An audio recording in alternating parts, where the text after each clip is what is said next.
En estos momentos vamos a escuchar la palabra de Dios. Dispón tu corazón para que el mensaje llegue hasta lo más profundo de tu ser.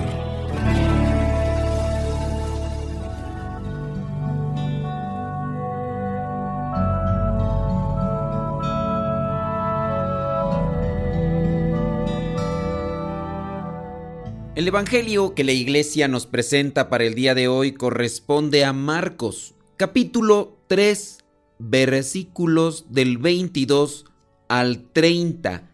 Dice así: También los maestros de la ley que habían llegado de Jerusalén decían: Belcebú, el propio jefe de los demonios, es quien le ha dado a este hombre el poder de expulsarlos.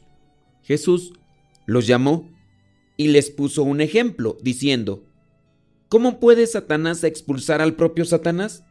Un país dividido en bandos enemigos no puede mantenerse, y una familia dividida no puede mantenerse. Así también, si Satanás se divide y se levanta contra sí mismo, no podrá mantenerse. Habrá llegado a su fin. Nadie puede entrar en la casa de un hombre fuerte y robarle sus cosas si no lo ata primero. Solamente así podrá robárselas. Les aseguro que Dios dará su perdón a los hombres por todos los pecados y todo lo malo que digan, pero el que ofenda con sus palabras al Espíritu Santo nunca tendrá perdón. Esto lo dijo Jesús porque ellos afirmaban que tenía un espíritu impuro. Palabra de Dios. Te alabamos, Señor. Señor Jesucristo, nuestro divino Salvador, gracias te damos por tu infinito amor. Te escuchamos en la palabra, te recibimos y adoramos en la Eucaristía, te servimos en los hermanos. Que seamos misioneros como lo quieres tú, enseñando a los hombres el fuego de tu amor. Del evangelio que la iglesia nos presenta el día de hoy podemos rescatar varias cosas, pero casi siempre que se menciona este pasaje, el versículo 29 es el que en muchos de los casos inquieta más a las personas. Dice el versículo 29: Pero el que ofenda con sus palabras al Espíritu Santo nunca tendrá perdón, sino que será culpable para siempre. Y lo estoy leyendo de adelante hacia atrás. Vayamos al versículo 28. Les aseguro que Dios dará su perdón a los hombres por todos los pecados y todo lo malo que digan. Es decir, la misericordia de Dios es infinita, es grande, pero ahí viene el versículo 29. Pero el que ofenda con sus palabras al Espíritu Santo nunca tendrá perdón. Y ahí es donde viene la incógnita, ahí es donde viene la duda. ¿De qué manera se puede ofender al Espíritu Santo? Porque sea cual sea el pecado, y es que así Dios lo dice. Incluso en el Antiguo Testamento encontramos que Dios perdona los pecados incluso más rojos, por decir un color, por decir la gravedad del pecado. Dios con su misericordia nos deja blancos. Claro que esta blancura habla de la pureza, siempre y cuando haya arrepentimiento de la persona, porque podemos decir que Dios no perdona el pecado del cual uno no se arrepiente. Hicimos algo malo, me arrepiento, Dios me perdona. Hicimos algo malo, pero yo no lo considero pecado. Pero en mi acción mala hay una consecuencia. Ahí tenemos que trabajar con la conciencia, que es la que nos ayuda a determinar las cosas malas que hacemos. Cuando hay una conciencia pura, limpia, recta, Dios actúa en nosotros y nos da su perdón. El perdón de Dios da paz al corazón. Podemos decir que ese es uno de los resultados de la paz de Dios en nuestras vidas. Si Dios ya nos ha perdonado, tenemos paz. Y la paz que ofrece Dios no es como la que ofrece el mundo. Pero enfoquémonos entonces en esto de la ofensa con las palabras al Espíritu Santo. ¿Por qué la blasfemia contra el Espíritu Santo es imperdonable? Bueno, pues porque se trata del rechazo radical a la gracia que Dios ofrece para la conversión.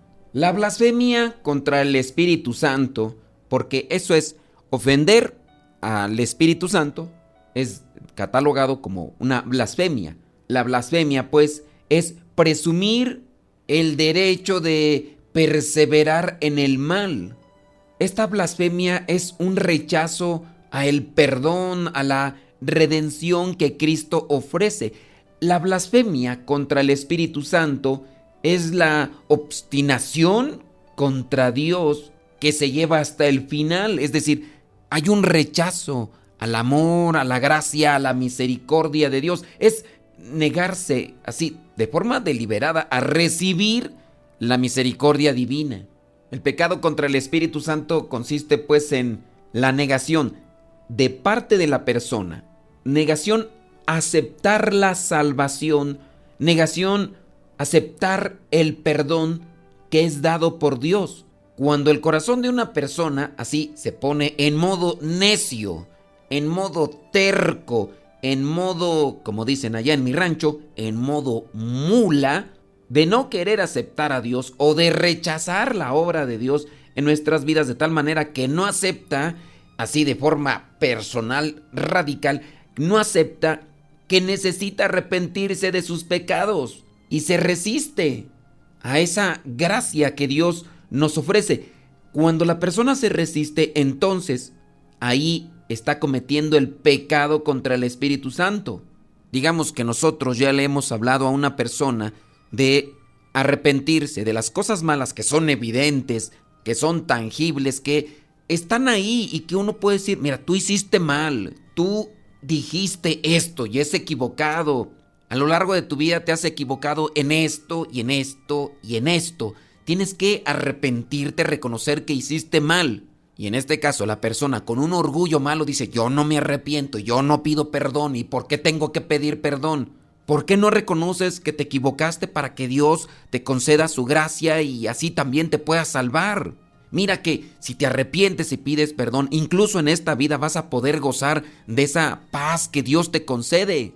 Y que si hay personas en ese modo necio, que a lo mejor muy posiblemente no sean en el modo drástico como yo lo estoy presentando, quizá muy tranquilamente dicen, no, yo así estoy bien, no te preocupes, no, mira, y solamente es darle la espalda a Dios. Ahí se está pecando contra el Espíritu Santo. La blasfemia, pues, que estamos analizando aquí no consiste en el hecho solamente de decir palabras al Espíritu Santo como una forma de referirse a la tercera persona de la Santísima Trinidad. La blasfemia o el pecado consiste más bien en el rechazo de aceptar la salvación que Dios ofrece por medio del Espíritu Santo. Antiguamente en la iglesia se enseñaba que había varios pecados, en este caso seis pecados contra el Espíritu Santo. Se decía que el primero era la desesperación de la salvación. El segundo, la presunción de salvarse sin merecimientos. El tercero era negar la verdad conocida como tal. El cuarto pecado era tener envidia a pesar de la gracia ajena. En número 5 se decía que era la obstinación en el pecado, mantenerse ahí. Y el número 6, la impenitencia final. Eso se decía antes y se llamaba pecados contra el Espíritu Santo. Los pecados de pura malicia, que siendo así directamente opuestos a la misericordia de Dios y a la gracia del Espíritu Santo, hacen muy difícil la conversión. Y ahí es donde entramos en el análisis que podría darse de estas cosas que antes se enseñaba. Para reconocer que Dios es nuestro Salvador, necesitamos la conversión. Y ahí entraría, por ejemplo, el primer punto, desesperación de la salvación.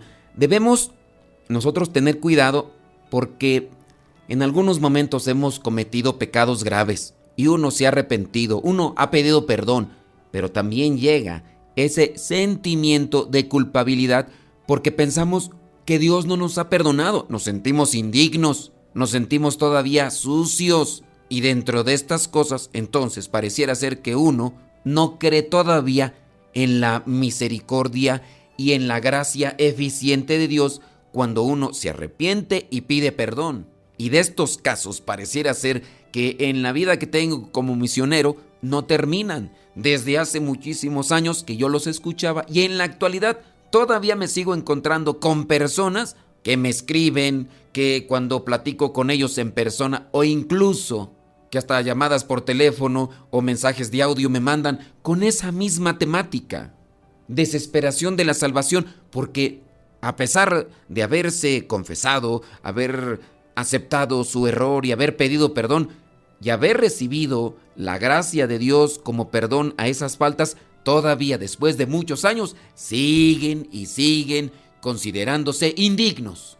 Cuidado, mucho cuidado, porque ese tipo de tentación sin duda la presenta el maligno para que no creamos que la gracia de Dios nos ha redimido.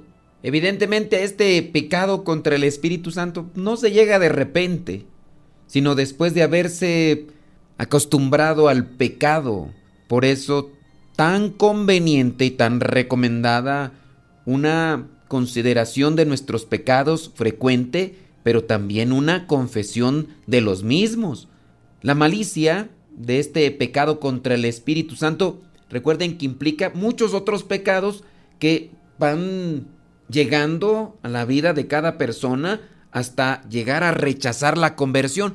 Hay personas que pueden estar en esta vida por muchos años pensando que incluso son inmaculados, que no tienen ningún pecado, cuando en realidad, como se han acostumbrado al pecado, como la persona que habita en un lugar donde hay un olor fétido se acostumbra, porque yo creo que sí nos ha pasado, ¿no? Que llegamos a un lugar y huele algo mal, pero pues hay que estar ahí en ese lugar. Conforme pasan las horas, uno se acostumbra hasta el final a aceptar aquello como algo natural y ya no tan perceptible como en su momento. También nosotros podemos llegar a eso, y ese es el pecado contra el Espíritu Santo. Rechazar la conversión, rechazar la presencia de Dios en nuestras vidas. Los maestros de la ley decían que Jesús expulsaba a los demonios con el poder de Belcebú.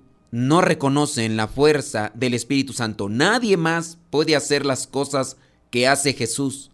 Inventan cosas, calumnian, levantan falsos con tal de rechazar la fuerza de Dios. Que no lleguemos a esa situación de cerrazón y que dejemos que Dios actúe en nuestras vidas con su gracia, con su misericordia.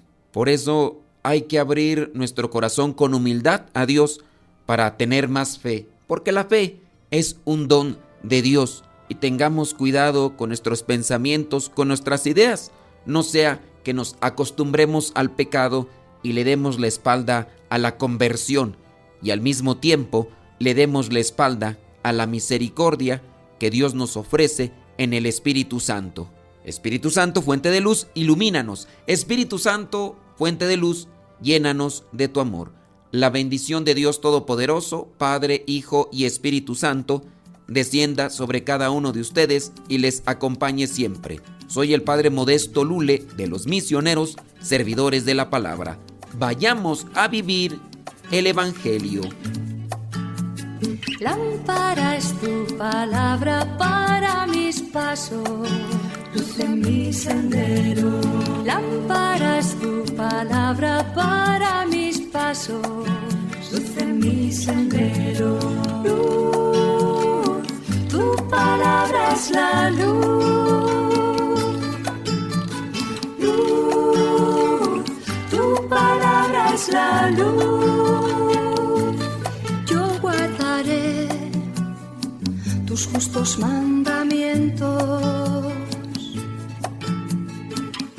Señor, dame vida según tu promesa. Lámpara es tu palabra para mis pasos, luz en mi mi sendero. Lámpara es tu palabra para mis pasos, luz en mi sendero. Luz, tu palabra es la luz. Luz, tu palabra es la luz. Mi vida, Señor, está siempre en peligro.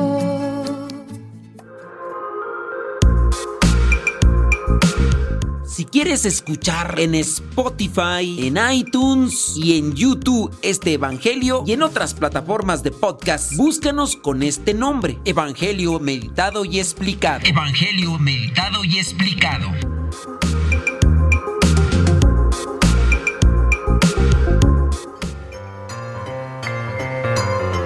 ¿Ya estás listo para la trivia del día de hoy?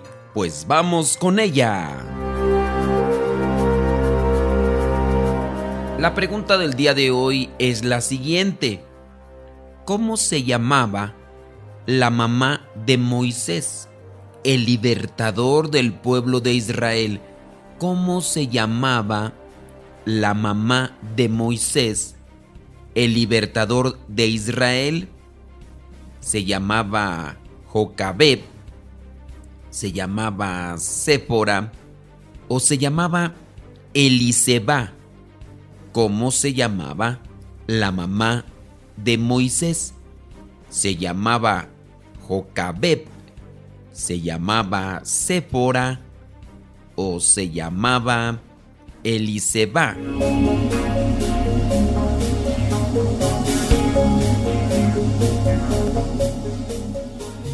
Si tú dijiste que la mamá de Moisés se llamaba Séfora, déjame decirte que te equivocaste.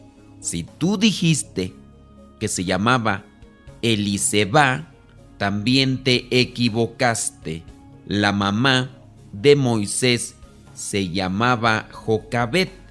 Jocabed está ahí en el libro del Éxodo, capítulo 6, versículos del 20 al 27, donde dice: Amram se casó con su tía Jocabed, que dio a luz a Aarón y a Moisés. Amram vivió 137 años. Los hijos de Ishar fueron Coré, Nepheg y Sicri. Los hijos de Uziel, Misael. Bueno, me voy a adelantar. Y en el versículo 27 dice: son los mismos Moisés y Aarón que hablaron con el faraón rey de Egipto para sacar de ese país a los israelitas. Ahí entonces podemos ver en el versículo 20 al 27 lo que viene a ser el árbol genealógico de Moisés, y así encontrar que su mamá se llamaba Jocabed. Amram se casó con su tía, dice, aunque aquí el término tía es un término que se ha pegado porque dentro de el idioma hebreo no existía ese término, pero se puso aquí en esta traducción: Jocabed, que dio a luz a Aarón y a Moisés. Estos, dice el versículo 27, fueron los que fueron con el faraón. Si te pusiste a analizar en el libro del Éxodo, donde anuncia cómo es que nace Moisés en el capítulo 2, solamente dice que una mujer se casó con un hombre de la tribu de Leví, la cual dice quedó embarazada y tuvo un hijo. Al ver ella que el niño era hermoso, lo escondió durante 3 meses, pero no pudiendo tenerlo escondido por más tiempo, tomó un canastillo de junco, lo tapó. No dice el nombre de la mujer, pero con este pasaje, Éxodo capítulo 6, versículos 20 al 27, nos damos cuenta que el nombre de la mamá de Moisés era Jocabed. Moisés fue un libertador, fue un hombre que escuchó la voz de Dios y a pesar de que tenía 80 años, se dedicó a cumplir con aquello que le pedía Dios. Dios tiene una misión para cada uno de nosotros. Algunos llegan a decir que Moisés era tartamudo, otros que no sabía expresarse bien porque cuando huyó de Egipto se ausentó y ya no pudo hablar bien el idioma con el faraón, y por eso es que pidió, o Dios le dijo, que se acompañara de su hermano Aarón para que fueran y platicaran con el faraón, para cumplir también con la voluntad de Dios. Necesitamos apoyarnos de los demás. Recuerda, la mamá de Moisés se llamó Jocabed y lo puedes verificar en Éxodo capítulo 6, versículo 20 y 27.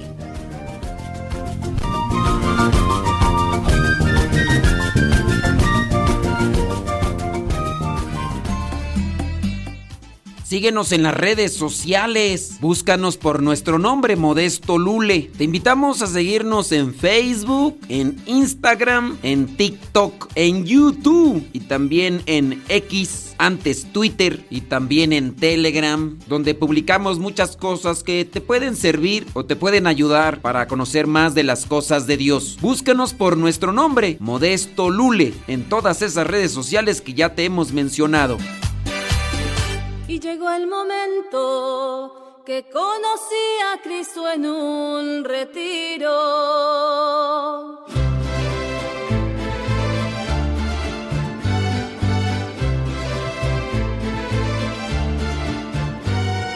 Hoy me levanté pensando en todo lo que tengo que agradecer, pues soy dichosa y tengo fe. Esto viene todo de Dios, solo de Dios. Antes era yo una oveja sin pastor y no me percataba que existiera tanto amor y que hiciera posible cambiarme toda, pero aquel momento llegó, el momento llegó que conocí a Cristo en un retiro, al que tanto me negaba ir. Qué bendición haber ahí llegado, porque soy feliz, porque hoy tengo luz, porque antes que nada tengo a Jesús, porque hoy soy feliz, porque hoy tengo luz, porque antes que nada tengo a Jesús.